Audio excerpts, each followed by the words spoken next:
Pat, what'd you think of Uncharted? I thought the movie was real fun to watch. As a person who's played Uncharted, still haven't beaten the game, but the first watch playthrough that I've ever seen on YouTube was the first Uncharted video game.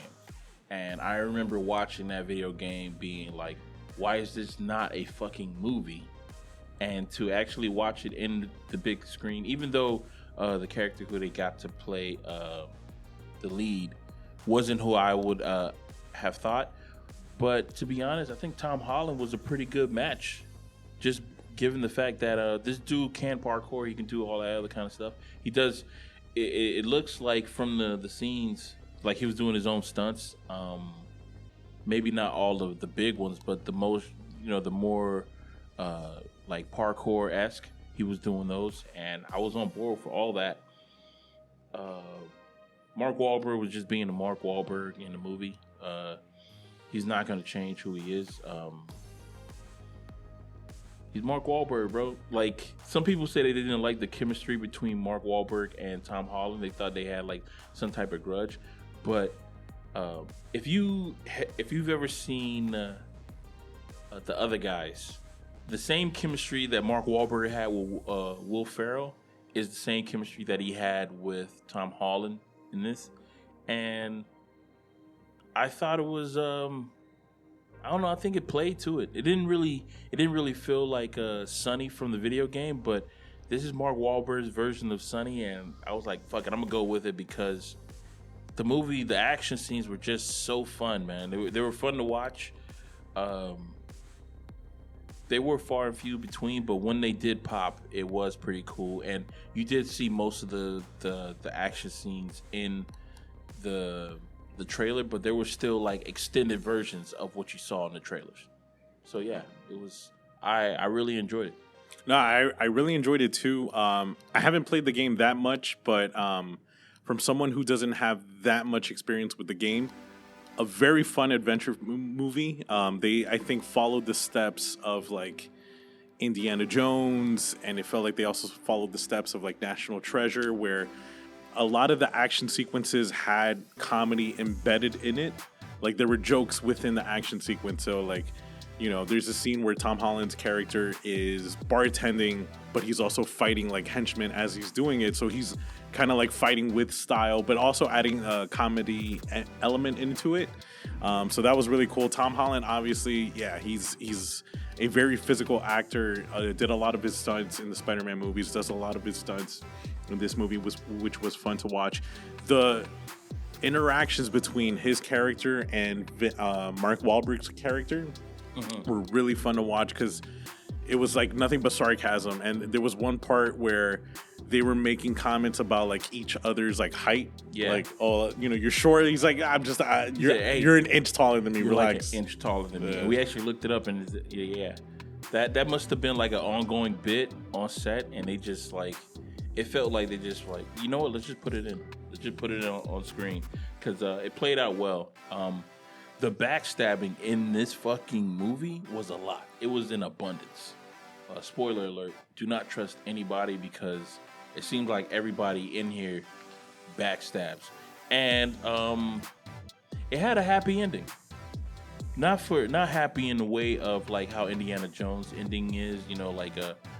You as an adult, you start to realize that, oh shit, putting the shit into the museum is not the best option for ancient treasure. It's supposed to go back to the people that it belongs to. In this ending, the treasure actually went back to the people that it belongs to. Like the Filipino naval navy came to, and then they found the boats, and they excavated all the stuff, which was that was a pretty cool thing that they did in the movie. But yeah, man, I found the fight scenes, they were over the top, but the video game is over the top. Yeah.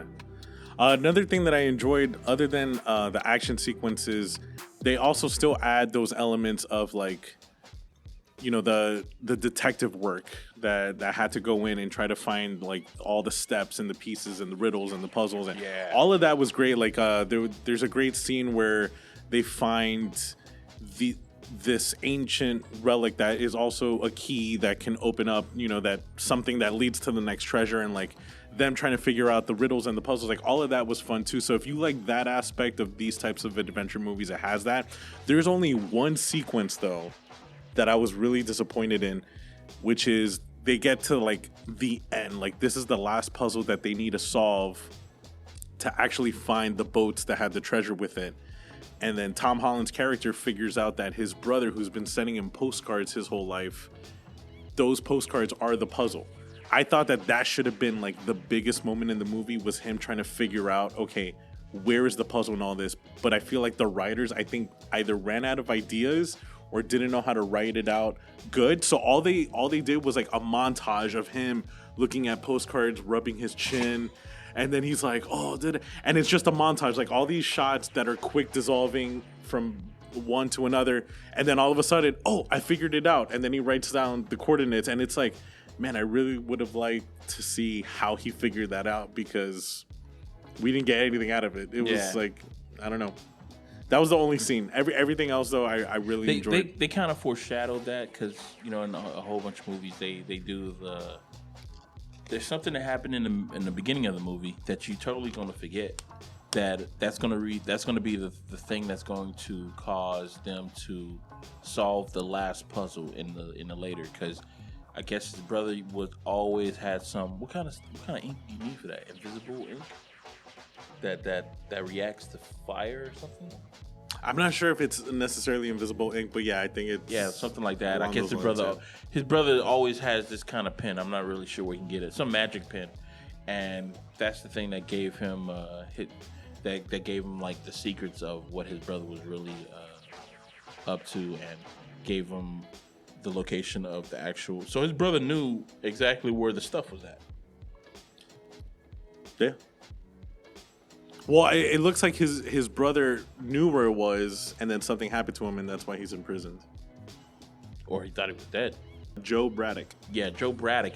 She was the one who supposedly killed her Nathan Drake's brother, but then you find out that, in credits, spoiler alert, Nathan Drake's brother is not dead.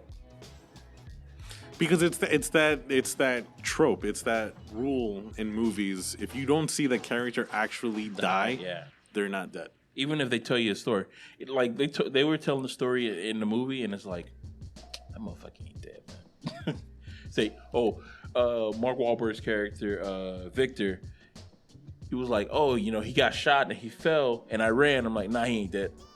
Anytime that somebody says that they ran or I didn't see him anymore, nah. In an explosion, if you don't actually see, it's like the same thing that goes to like vampires and werewolves or anything like that. 2 shots to the chest, 1 shot to the head, or you got to dismember them. That's the only way that the person is actually dead. If you don't actually see them die, they're alive. That's soap opera rules too. I'm excited to see this turn into a franchise. I am excited to see the sequels that are going to come out and all of that. I hope it does become a successful franchise. The way Sonic looks like it's going to start becoming a very successful franchise with the sequels and all of that, which leads to our next topic. Are there movies that don't deserve those sequels, that sequel treatment or franchise treatment? What are movies that came out that had sequels attached to them that should have just been left at part 1? Yeah, there's a lot of things in Hollywood. Hollywood runs on money, and if the first movie does well, they're automatically going to greenlight you for a second movie. And some creators are just bolden to go along with it. Just be like, yeah, you know what? We're going to make, even though they didn't even have a script for part 2, not even looking for part 2, they're willing to go about doing it. And first movie that I'm going to put on this list is going to be Bad Boys. I felt that Bad Boys, even though part 2 and part 3 were more successful than the first one, I felt that part 1 was just so, how can I say, like, I don't know if this is going to be a word, but here we go. Pioneeric. Let's go for that. And it was just so on. It was just such a great movie that the references, the one-liners that came from that movie. You forgot your boarding pass is something that I shout out when I'm playing video games and I have a rocket and I'm about to shoot somebody out of a helicopter or a jet. That's my go-to fucking line. And part 2 was just, I don't know, it just never, it was, to me, the sequels will never be as great as the first movie. Like, part 1 was just such a great movie to watch. Part 2 was just good. Part 3 was just like, I'm doing this just because I like the actors. And I'm not a fan of watching movies just because of actors. So you're saying the movie was pioneering? What did I say before? Pioneeric. Yeah, but pioneeric is an item, is an it. You know what I mean? Pioneering is, yeah, let it be. The first movie that came to mind for me, definitely Jaws. So, scary shark. They blow up the shark. That's it. Why? When you said scary shark, I started thinking about that song. Baby Shark? Yeah, scary shark. Maybe they did a Halloween version of that, maybe. Speed is another one that did not require a sequel. Speed 1 is perfect. It is a perfect action film. It's just fun popcorn entertainment. And then they decided to add a sequel. Not only just add a sequel, we're going to talk about a topic that has nothing to do with Speed. Let's take the story into a boat. What about First Blood? Do you think that deserved all the Rambo sequels? To be honest, first time I ever saw Rambo, I didn't know that there was a First Blood. I saw Rambo 2 before I saw First Blood. Those movies, to me, Rambo is just like a separate movie. First Blood is its own movie. That's a one. Rambo 2 and Rambo 3 is really Rambo 1, Rambo 2, Rambo 3. Rambo 2 is Rambo 1, Rambo 3 is Rambo 2. Because First Blood and what happened when he went overseas and stuff like that, two different movies. This guy is he's a killer outside of the States, if you think about it. Because when he was over here to those Rangers and stuff, he wasn't really killing them. He was hurting them real bad with the fucking with the traps that he was setting. But when he went overseas, shit just turned into a different goddamn story. Like, this dude was murking these motherfuckers. He was murking these motherfuckers. And yeah, man, I know that First Blood is supposed to be the first Rambo, but to me it's not. Rambo 2 is the Rambo 1. So yeah, I agree with you 100%. Not that it's bad. Not that it's a bad movie, but it's just like, these are two different movies. They like, really are. They're two totally different movies.